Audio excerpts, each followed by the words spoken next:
ښوونه او روزنه په خپل کور کې ښوونه او روزنه په خپل کور کې خپرونه د پکتیکا د پوهنې ریاست د ساینس او ښوونیزې ټکنالوژۍ مدیریت له لوري وړاندې کیږي. بسم الله الرحمن الرحیم. راځو د 10م ټولګي شپږم درس ته.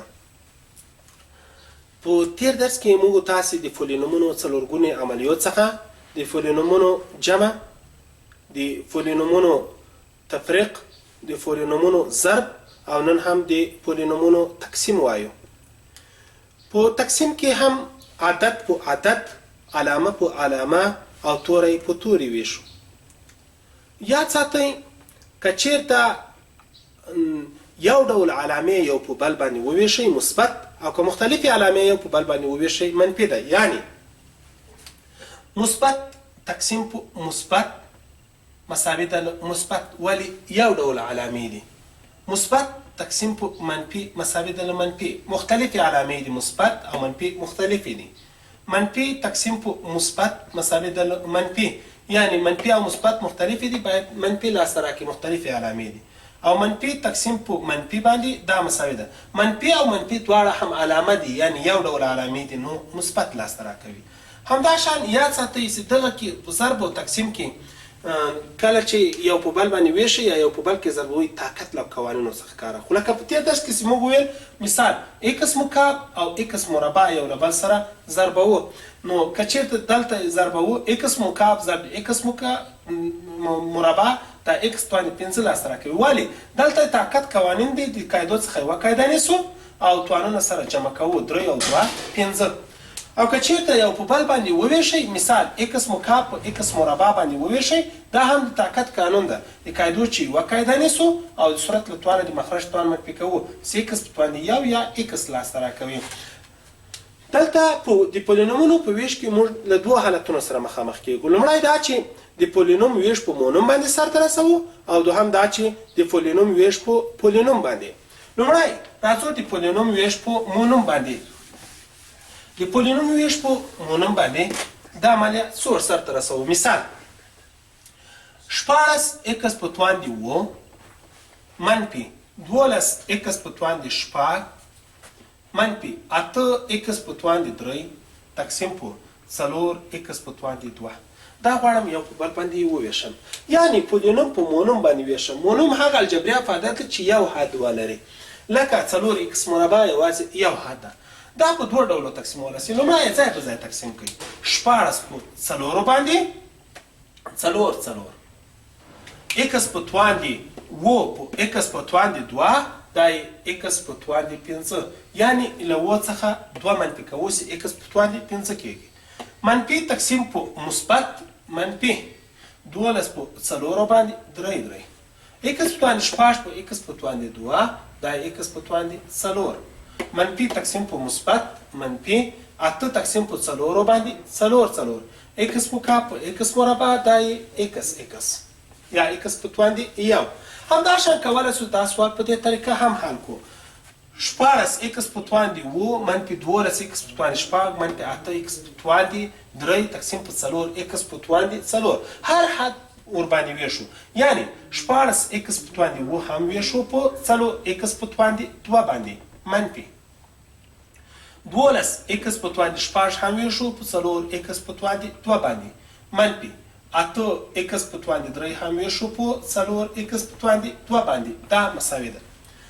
14 تقسیم په 4 باندې 4 ایکس په توان دي 7 په ایکس په توان دي 2 باندې دا ایکس په توان دي 5 منفي 12 په 4 باندې 3 ایکس په توان دي 6 په ایکس په توان دي 2 باندې دا ایکس په توان دي 4 منفي 8 تقسیم په 4 باندې 2 ایکس په توان 3 په ایکس په توان 2 باندې ایکس په همدې ډول یې هم ویشلی سو چې دغه څه د فولینوم تقسیم په مونوم باندې. همداشان پولینوم په پولینوم باندې ویشو. په دې کې څه کوو؟ د دې لپاره چې دا تشریح کړو، نو راځو د کتاب په د 26مې صفحې یو مثال ته. د کتاب په 26مه صفحه کې موږ تاسو ته یو مثال راکول سوی، هغه په دې ډول ده. 2 ایکس په توان دي 4 مثبت 3 x په توان دي 3 منفي 4 x په توان دي 2 مثبت 11 x او مثبت 12 غواړم دا وویشم په x مربع منفي 2x او مثبت 3 باندې. د دې لپاره چې دا یو په بل باندې تقسیم کو دغه مقسوم ده او دا مقسوم علیه ده. دلته چې څه لاسته راکوي هغه خارجي قسمت یا تقسیم حاصل او په اخر کې چې پاتې کېږي هغه ته باقي مانده وایي. نو طریقه یې داسې د مقسوم لومړی حد د مقسوم علیه په لومړي حد باندې ویشو. هر څومره چې ورسېدل په خارجي قسمت یا د تقسیم په حاصل کې رسوو هماغه بیرته له مقسوم علیه سره ضربوو او له مقسوم څخه یې منفي کوو. دغه عملیې ته تر هغه وخته دوام ورکوو تر څو چې باقي مانده یا صفر او یا داسې یو حد لاسته راکړي چې درجه یې د مقسوم علیه له درجې څخه وړوکې وي. مثال غواړم چې دا مثال حل کړم. 2x په 4 په x په 1x مربع باندې نو عدد په عدد علامه په علامه او توری په توری ویشو. 2 تقسیم په 1 باندې 2 x په 4 په x مربع باندې x مربع. اوس بیرته ټول پکې ضربوو. یو وارې 2 هغه 2 x په 2 ضرب x په 2 دا x په 4 مثبت ضرب منفي 2 وارې 2 4 x مربع ضرب x په 3 مثبت ضرب مثبت 3 وارې 2x مربع 6x مربع. یو له بل څخه یې تفریق کوو. نو په تفریق کې موږ تاسې اصل داسې ویلی وو چې علامو ته د مفروق علامو ته تغییر ورکوو. نو لاندې علامې تغییروم مثبت په منفي سي منفي مثبت او مثبت منفي. اوس له 2x په 4 څخه چې 2x په 4 لرې سي 2 منفي 2 صفر یعنې یو له بل سره خلاصېږي یعنې ځواب صفر کېږي. او 3x مکعب او 4x مکعب 2x مثبت 2x مکعب او منفي 6x مربع او منفي 4x مربع منفي 10x مربع او مثبت 11x راکښته کوو. ولې؟ دا په دې خاطر باید په مقسوم کې چې څومره په مقسوم علیه کې چې څومره حدونه وي باید په مقسوم کې هم دومره حدونه وجود ولري. څرنګه چې هلته مقسوم علیه کې 3 حدونه دي نو باید په مقسوم کې هم 3 حدونه ورته برابر کړو. اوس 2 تقسیم په 1 باندې 2 x مکعب په x مربع باندې x یو له بل سره یې ضربوو. یو وارې هغه x ضرب x مربع دا x مکعب مثبت ضرب منفي 2 وارې 2 14 x ضرب x مربع مثبت ضرب مثبت 3 وارې 21 x. یو ځل بیا علامو تغییر ورکوو مثبت په منفي سي منفي مثبت او مثبت منفي. له x مکعب څخه چې x مکعب لاړ سي دا به صفر سي یعنې یو له بل سره به خلاص سي. له مثبت 14x مربع څخه چې 10x مربع لري کو پاته پسې 4 مثبت 4x مربع منفي 21 چې 14x لري کو پاته پسې منفي 8x او پسې 12x راکښته کوو 12 راکښته کوو تر څو چې 3 حدونه دلته پرکې. اوس بیا لومړی حد په لومړي حد باندې ویشو. 4 تقسیم په 1 باندې 2 4 تقسیم په 1 باندې 4 x مربع په x مربع یو یعنی یوازې 4x مربع تقسیم په 1x مربع باندې x مربع او x مربع یو له بل سره خلاصېږي. 4 په 1 باندې بیرته 4 پاته کېږي. نو 4 وارې 1x مربع دا 4x مربع 4 وارې منفي 2x دا منفي 8x او 4 وارې 3 دای مثبت 12. یو ځل بیا علامو ته تغییر ورکوو. مثبت علامه د منفي به سي منفي به مثبت او منفي به مثبت سي. له 4 x مربع چې 4 x مربع ولاړ سي 0 له 8 x مربع چې 8 x مربع ولاړ سي 0 له 12 چې 12 ولاړ سي 0 نو د دغه باقي مانده 0 سو باقي مانده یې 0. راځو یو دوهم مثال حل کوو ورباندې. دوهم مثال په دې ډول ده. مثال 3x مکعب منفي 6x مربع منفي 8x او مثبت 12 غواړم دا وویشم په x منفي 1 باندې. لومړی حد په لومړی حد باندې ویشم 3 تقسیم په 1 3 x مکعب په x باندې x مربع بیرته یې ضربو 1 وارې 3 هغه 3 x مربع ضرب x مکعب مثبت ضرب منفي 1 وارې 3x مربع دا 3x مربع علامو ته تغییر ورکوو. 3x مکعب له 3x مکعب سره له منفي 3x مکعب سره خلاصیږي یعنی حاصل یې 0 کېږي. له منفي 6x مربع څخه چې 3x مربع لرې سي پاته به سي منفي 3x مربع څرنګه چې هلته 2 حدونه دي نو ورپسې منفي 8x راکښته کوو. منفي تقسیم په مثبت باندې منفي 3 تقسیم په 1 باندې 3 x مربع په x باندې x منفي ضرب مثبت منفي 1 وارې 3 هغه 3 x ضرب x مربع منفي ضرب منفي مثبت 1 وارې 3x هغه 3x بیا هم علامې تغییروو. منفي 3x مربع له مثبت 3x مربع سره خلاصیږي او منفي 3x او منفي 8x دا یې منفي 11x ورپسې مثبت 12 راکښته کوو. منفي تقسیم په مثبت باندې منفي 11 تقسیم منفي منفي 11x په اصل کې په مثبت 1x باندې ویشو. منفي تقسیم په مثبت باندې منفي x له x سره خلاص یوازې 11 په 1 باندې 11 یعنی منفي 11 رسیږي. 11 وارې x دا منفي 11x منفي ضرب منفي مثبت 1 وارې 11 هغه 11 علامې یو ځل بیا تغییروو. 11x او مثبت منفي 11x یو له بل سره خلاصیږي له 12 چې سي 1 لاړ سي پاته کېږي مثبت 1 نو مثبت 1 په اصل کې x نسته x توان څه ده 0 ده او هلته د x توان 1 ده. څرنګه چې باقي مانده کې x توان 0 او هلته 1 سو نو دا د مقسوم توان په اصل کې تر مقسوم علیه کوچنی سو نو دا باقي پاتې سو نو مثبت 1 باقي مانده ده. دوهم درس هم په همدې کې مخکې له دې چې موږ د عملیه سر ته ورسو باقي مانده پیدا کولی سو چې دغه ته د باقي مانده قضیه ویل کېږي او د باقي مانده قضیه د کتاب په 90مه صفحه کې شتون لري. باقي مانده قضیه څنګه ده؟ که چېرته د فی ایکس یو پولینوم راکول سوی وي فی ایکس او هغه تقسیم کو په ایکس منفي ا باندې مثال کیو ایکس که چېرته پوره ورسیږي او آر باقي پاته سي نو د آر باقي مانده په دې ډول پیدا کولی سو.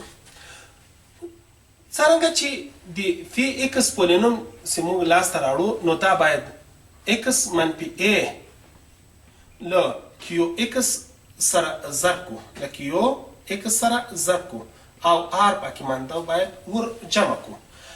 د دې لپاره چې علي کو نو ایکس منفي ا په 0 سره مساوي کوو چې ایکس په مساوي سي له ا سره. که چېرته اوس دا په پی ایکس قیمت چې ا ده په دغه فی ایکس کې وضع کو نو پی ا په مساوي سي له ا منفي ا ضرب د کیو ضرب د کیو ضرب د ا او جمع آر. څرنګه چې ا منفي ا 0 ده 0 وارې کیو ا دا یې 0 او جمع آر بیرته آر کېږي یعنی فی ا په خپله مساوي ده له آر سره. یعنی که چېرته باقي مانده قضیه یا باقي لاسته راوړو په خپله دا مقسوم علیه له 0 سره مساوي کوو مقسوم علیه له 0 سره مساوي کوو هر څو چې رالو همغه ته د پولینوم قیمت پیدا کوو حاصل چې هر څو سو هغه یې باقي مانده ده. راځو یو مثال ته چې یو مثال ورباندې حل کړو.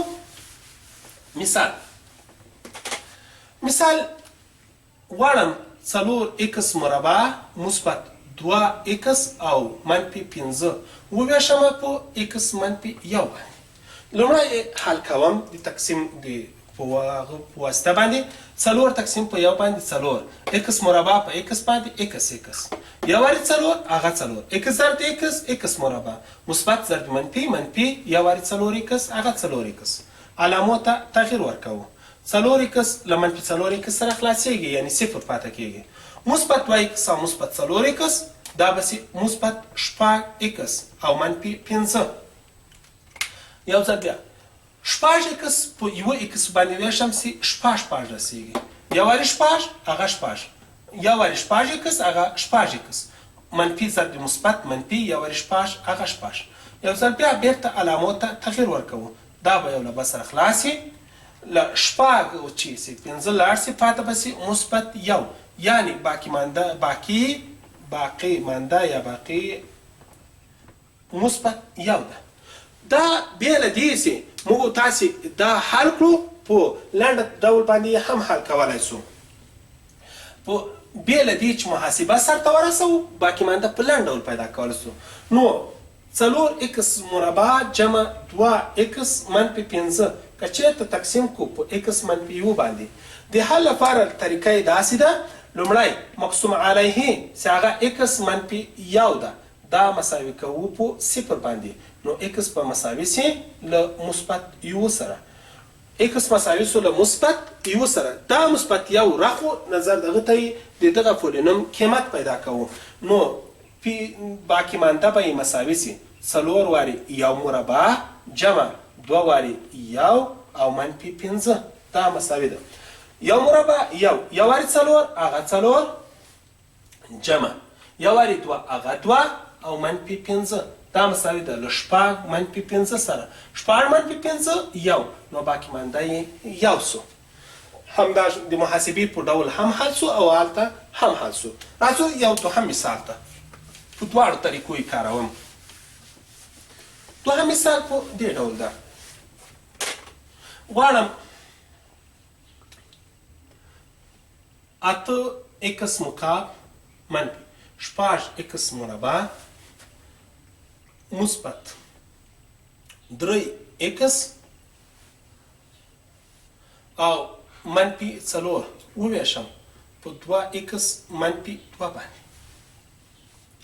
داسې لومړی ځلې په د ویش په مرسته باندې حل کوم. 8 تقسیم پر 2 باندې 4 x مکعب په x باندې x مربع 4 واري 2 8 x مربع ضرب x مکعب مثبت ضرب منفي 2 واري 4x مربع دای 8x مربع. علامو ته تغییر ورکوو. له 8x مکعب څخه چې منفي 8x مکعب لاړ سي پاته به سي صفر یعنی یو له بل سره خلاصېږي او حاصل یې صفر کېږي. له مثبت 8x مربع چې سي 6x مربع لري کو پاته به سي مثبت 2x مربع او مثبت 3x راکته کوو. اوس 2 تقسیم په 2x مربع په 2x مربع تقسیم په 2x 2 په 2 باندې یو x مربع په x باندې x یعنی یو x رسېږي یو x. اوس یو واري 2 هغه 2 x ضرب x مربع مثبت ضرب منفي 2 واري x دای 2x. علامو ته تغییر ورکوو. دا به یو له بل سره خلاصي او مثبت 2x او مثبت 3x دا به سي مثبت 5x او منفي 4. اوس بیا لومړی حد په لومړی حد ویشم 5x تقسیم پر 2x دا به سي 5 په 2 باندې 5 تقسیم په 2 5x تقسیم پر 2x دا به سي 5 په 2 5 په 2 سي هلته ضربوو نو دا به سي 5x او 5 پر 2 ضرب 2 دا بیرته منفي مثبت ضرب منفي 5 پر 2 ضرب 2 5 پر 2 ضرب 2 2 له 2 سره خلاصېږي یوازې 5 پاته کېږي. علامو ته تغییر ورکوم. دا به سره خلاصي له مثبت 5 چې سي 4 لاړ سي پاته به سي مثبت 1 یعنی باقي مانده مثبت 1 ده. باقي مانده عبارت ده له مثبت یو څخه. دا خو باقی مانده مو د ویش په مرسته پیدا کړه، خو د باقی مانده د قضیې په مرسته دا ډېر په اسانه سره پیدا کولی سو. هغه دا چې که چېرته وغواړو چې د 8 اکس مکعب منفي 6 اکس مربع مثبت 3 اکس منفي 4 پولینوم په 2 اکس منفي 2 باندې وویشو، نو او باقی مانده یې لاسته راوړو بې له دې چې د محاسبه سرته ورسوو، نو باقی مانده خو یو د څو وړې لاسته راوړلی سو. نو لومړی دا مقسوم علیه له 0 سره مساوي کوو، 2 اکس منفي 2 مساوي کوو په 0 باندې، نو 2 اکس به مساوي سي له 2 سره، په 2 باندې دواړه خواوې ویشو، دا به سره خلاص اکس به مساوي سي له 1 سره، نو د اکس قیمت یو ده، همدغه یو په دغه پولینوم کې وضع کوو، هر څو چې یې حاصل سو هغه یې باقی مانده ده. نو آر یا باقی مانده به مساوي سي 8 واري یو مکعب منفي 6 واري یو مربع مثبت 3 واري یو او منفي 4 دا مساوي ده. یو مکعب یو واري 8 هغه 8 منفي یو مربع یو واري 6 هغه 6 جمع یو واري 3 هغه 3 او منفي 4 8 او 3 دا مساوي ده 11 او منفي 6 او منفي 4 دا منفي 10 له 11 چې 13 لاړ سي پاتې به سي یو، یعنې باقي مانده یې مثبت یو ده. د دې لپاره چې نور هم په خپلو په دغه درس باندې پوه سئ، د کتاب د 42مې صفحې تمرین مه هېروئ، د 42مې صفحې تمرین په خپلو کتابچو کې حل کړئ. والسلام علیکم ورحمة الله وبرکاته.